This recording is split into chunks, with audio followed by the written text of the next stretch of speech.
बोरी पे हमें पैसे दे दो, नहीं तो तुम्हें नहीं छोड़ेंगे। ये वाला काम इस मौसम में नहीं हुआ। मौसम तब्दील हो चुका है और गर्मी बहुत है। गर्मी बहुत है और मौसम तब्दील हुआ है तो आपने देखा सक्कर का डीआईजी इधर खड़ा हुआ है, इधर 7 डाकू के गाँव है और आप लोग कराची के इधर खड़े हुए हैं। नहीं तो आप तो हनी ट्रैप वाले नजर आते हैं उनको। रोड नेटवर्क्स भी होने चाहिए। पंजाब में आप जाके देखें, वहाँ यहाँ पहुँचने में आपको 2 घंटे नहीं लगते, वहाँ आपको 15 मिनट लगते हैं। जब तक वडेरों को ये लैंड मिलती रहेगी ना, सरदारों को लीजों पे, ये धाड़ेल कल्चर कभी ख़त्म नहीं होगा। हम देखते हैं किस पे ज़्यादा इनाम। लोग कह रहे हैं कि करोड़ों रुपए दिए हैं विकेटें बनाने के लिए, ये बिल्कुल फाल्स है। कौन सी फंडिंग हमारे पास अवेलेबल है आप ये मुझे बताएं, क्योंकि मुझे नहीं पता कौन सी फंडिंग हमारे पास।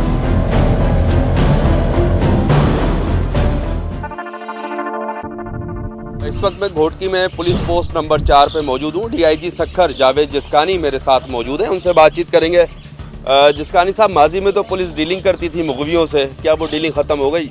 बिल्कुल ख़त्म हो गई। अब जो भी मगवी आता है, हमारा ये इस्टेब्लिश उसूल है जब से हमने ज्वाइन किया। मैं पहले की बात नहीं करूँगा, ना किसी की सफाई दूंगा। अब जो पुलिस बंदा वापस कराती है उसमें वो एक पाई भी नहीं भरता, मतलब वो पैसे नहीं देता। वो पुलिस प्रेशर के थ्रू करती है, उनके बंदे उठाती है, फिर एक्सचेंज करती है। अब इस तरह हुआ है, जितने भी मगवी घोटकी में या हमारे सक्खर में पुलिस ने बरामद किए हैं, ये वाला कॉन्सेप्ट नहीं है। क्योंकि हम इसमें बिलीव करते हैं कि अगर हम लोग इनको पैसे देंगे तो बाकियों का क्या होगा, तो इसलिए हम ये सवाल ही पैदा नहीं होता।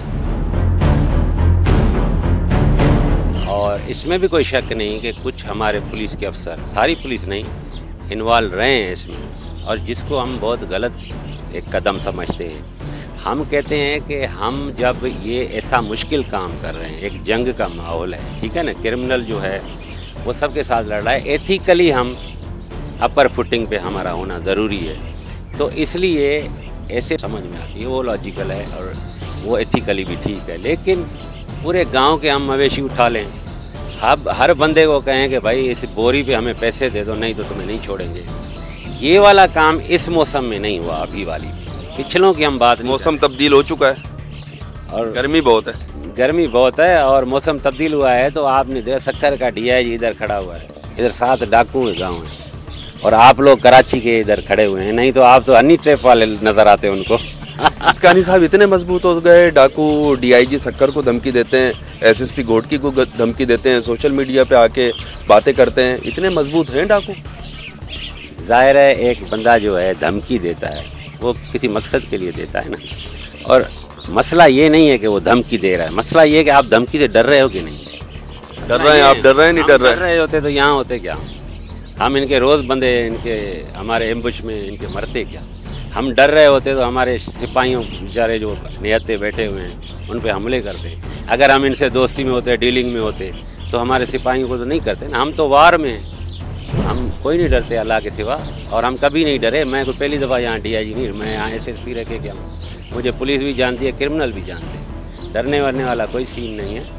बस ये है कि वक्त लगेगा हर चीज़ को ठीक करने। आप क्या समझते हैं कितना वक्त लगेगा चीज़ों को ठीक होने? मेरा ये ख्याल है कि जब ये कॉन्सेप्ट है, जो विजन है हमारे आईजी साहब का ना, और ये इम्प्लीमेंट हो जाएगा ना, यानी इंफ्रास्ट्रक्चर पूरा बिछ जाएगा और पुलिस डिप्लॉय हो जाएगी with all the resources required, तो इसमें फिर ये क्राइम जो अभी अगर 100% है तो 90% रिड्यूस हो जाएगा और डाकू सरेंडर करेंगे। फंडिंग आपके पास पूरी मौजूद है। जो पिकेट्स की हालत है, आप समझते हैं ये बेहतर है, ये जदीद निज़ाम है पुलिस का, आप समझते हैं मज़ीद फंड की आपको ज़रूरत पड़ेगी? कौन सी फंडिंग हमारे पास अवेलेबल है आप ये मुझे बताएं, क्योंकि मुझे नहीं पता कौन सी फंडिंग हमारे पास। पिकेट्स की हमारे पास अभी फंडिंग नहीं आई, हमने रिक्वायरमेंट की है। ये जितनी पिकेट्स हम बना रहे हैं ये हम सेल्फ हेल्प बेस पे बना रहे हैं। इधर जो कंपनीज़ हैं जिनका मतलब यहाँ स्टेक्स है, जो स्टेक होल्डर्स हैं, वो अभी बना रहे हैं। हमने ज़रूर रिक्वायरमेंट की है और हमें उम्मीद है कि वो मिल जाएगी, लेकिन अभी तक नहीं मिली। जो लोग कह रहे हैं कि करोड़ों रुपए दिए हैं पिकेटें बनाने के लिए, ये बिल्कुल फाल्स है। कोशिश कर रहे हैं हमारे आईजी साहब और सिंध गवर्नमेंट ने भी एग्री किया है, जैसे हथियारों का भी एग्री किया है, लेकिन अभी तक हमें हथियार नहीं मिले। लेकिन हम ये एक्सक्यूज़ नहीं देते, हम इन्हीं हथियारों से लड़ेंगे और पूरी ज़िंदगी हम इन्हीं हथियारों से लड़े हैं। अगर हमें मिल जाएंगे तो उसका फ़ायदा हो जाएगा, काम जल्दी हो जाएगा। टाइम्स ऑफ कराची से जुड़े रहने के लिए हमारा चैनल सब्सक्राइब करें। हमारी वीडियोस को सबसे पहले देखने और बाखबर रहने के लिए बेल आइकन पर क्लिक करना ना भूलें। हम देखते हैं कि कौन कितना पुराना है, दूसरा हम देखते हैं किस पे ज़्यादा इनाम है, तीसरा हम देखते हैं किस पे ज़्यादा केस है, चौथा हम देखते हैं कि जो बंदा मतलब कम्युनिटी वाइज, मतलब कुछ कम्युनिटीज़ हैं कच्चे में ज़्यादा रहती हैं, उस डाकू का ज़्यादा से होता है, उसका ज़्यादा फुटहोल्ड होता है। लेकिन अगर कम्युनिटी वीक है, उसका बंदा है, तो वो किसी मेन स्ट्रीम कम्युनिटी में चला जाता है। जैसे अभी ऐसे हैं जो लोग अंदर नहीं हैं कच्चे में, लेकिन उनकी कम्युनिटी से कोई डाकू है, उसमें कम्युनिटी का कोई कसूर नहीं। मैं आपको कॉन्सेप्ट समझा रहा हूँ कि मिसाल के तौर पर जतोई डाकू है, मुनीर मिश्रा, उसकी जतोई बहुत बैठे हुए वहाँ पे, उनसे उसको कोई ख़तरा नहीं है, ठीक है ना। अगर कोई यहाँ पे शर डाकू है तो शर ही शर हैं, तो उसको शर प्रोटेक्ट करते हैं।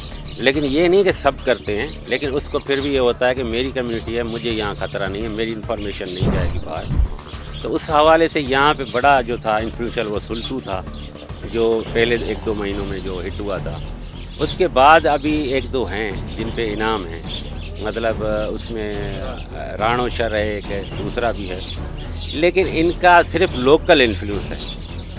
अगर इस पूरे खित्ते में अगर जो इन्फ्लुएंशियल है, जो फैसले करने वाला, एक डाकू होता है नजरुल्लाह, जो वो मारा गया, तो ये अभी क्राइसिस है ना, जो डाकू क्राइसिस, क्राइम क्राइसिस, इसकी वजह सिर्फ एक है, मैं ऑन स्क्रीन ये कहता हूँ, उसकी है यहाँ पे लैंड जो है ना वो अनसेटल्ड है, उसकी कब्ज़ों पे झगड़े हैं, फिर पूरे ख़ानदान इन्वॉल्व होते हैं, पूरी कम्युनिटी इन्वॉल्व होती है, फिर इनके सरदार इन्वॉल्व हो जाते हैं कि ज़मीन इनको नहीं देनी, हमारी है, क्योंकि है किसी की नहीं ना, ये अल्लाह की ज़मीन है, ये सरकार की ज़मीन है। हमें चाहिए कि लैंड रिफॉर्म्स भी इस मुल्क में हो जाए, जिस तरह मैं कहता हूँ रोड नेटवर्क्स भी होने चाहिए। पंजाब में आप जाके देखें, वहाँ यहाँ पहुँचने में आपको 2 घंटे नहीं लगते, वहाँ आपको 15 मिनट लगते। तो अगर यहाँ कोई है, हमें इन्फॉर्मेशन मिलती है, हम जब पहुँचेंगे वो तो फ़ोनों पे उनको पता चल जाएगा, वो भाग जाते हैं। ये मतलब बैरियर्स हैं, टेरेन के बैरियर्स हैं, लैंड सेटलमेंट के इशू हैं। लैंड यहाँ का सेटल होना चाहिए, काश्तकार को दे दें, बेशक लीज पे दे दें,